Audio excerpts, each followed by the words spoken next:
Yeah, it was pretty much.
видеороликте болса,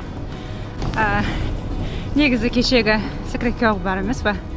Содан және төберегіне шығатын болсақ, одан да керемет ғибаратта, яғни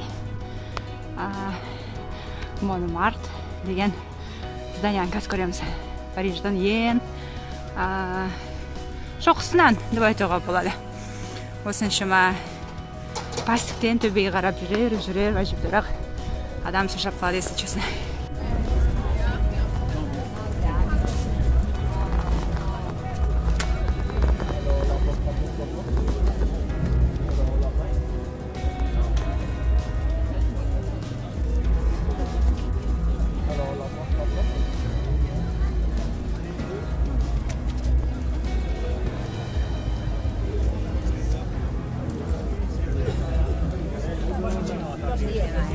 Em mau đi vào đây.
Сөйтіп, мост Александра III деген, ол ар жақтағы золотой қанадыр бір статуялары бар мост.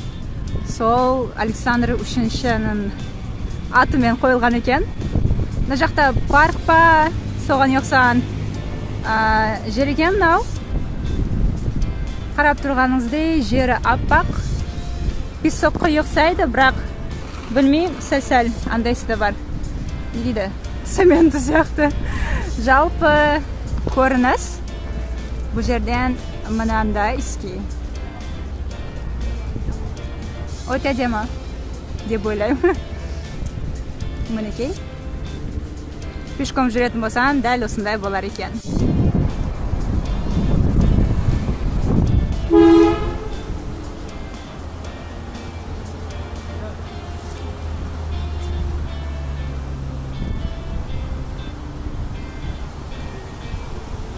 Просто посмотрите на этот шикарный вид, на этот шикарный мост Александра Третьего.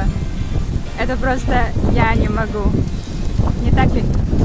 Сөйтіп, бағанадан бері айтып жатқан, осындай улицада жайғасқан Александр үшіншінің мосты, яғни шикарный, керемет, әдемі. Енді дәл соның арқасында или алдында деп айтасыз ба, жұрттар керемет көп болып жиналып тұр. Сосын флаг тұр. Жоқ, флаг жоқ. Сондықтан бұл қандай жер деп ойлайсыздар? Комментарийде жазып отырыңыздар. Өтіні.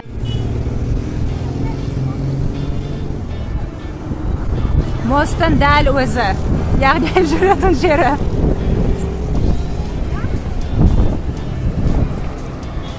Мына осындай автобуста мен кеше саяхат қылғам Парижде. Қызық болады муза.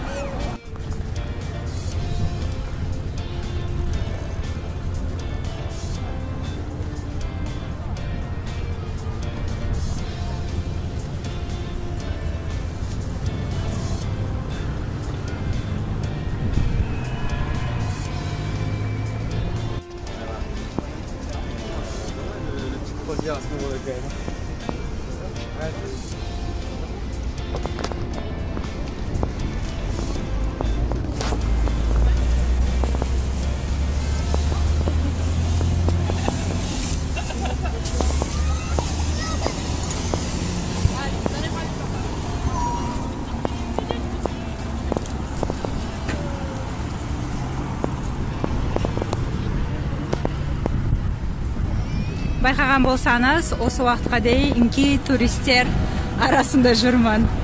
Көбісі неміс тілінде сөйлейтін болатын. Орыстарды тек қана бағанағы церковь бар емес пе? Сояқтан ғана көрдім. Дауыстарына естім. Былайша, в основном немістер жүр бақта. Великобританцілермен бірге. Ал мынау здание не екенін тоже мен білмеймін. Сондықтан комментария жазып отырыңыз.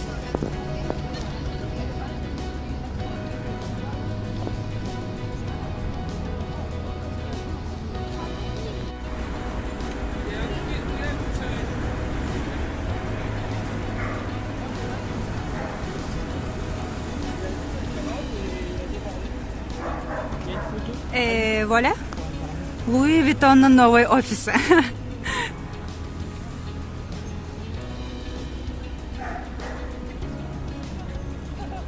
Сөйтіп, жай-жаймен Луврға да жетіп қалдық. Мінекей, үшбұршек нәрсе. Лувр деп аталады. Ал шетіндегі басқа зданиялары білмеймін не деп аталады. Мынандай бір нәрсе бар. Триумфальная арка ма или жоқ па? Вряд ли. Бұл жерде де аппақ құм. Аяғыңызға онша батып, или нервіңіз қоздырмайтын. Жалпы барлығы со вкусом істелген Парижде.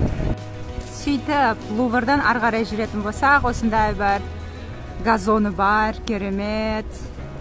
Типа парк сияқты бірдеңе шығады. Ана жақта деген көп кустардар бар. Кустардың арқаларында осындай адамдар, яғни туристер рахаттанып отырып, жай ғана дем алып отыр.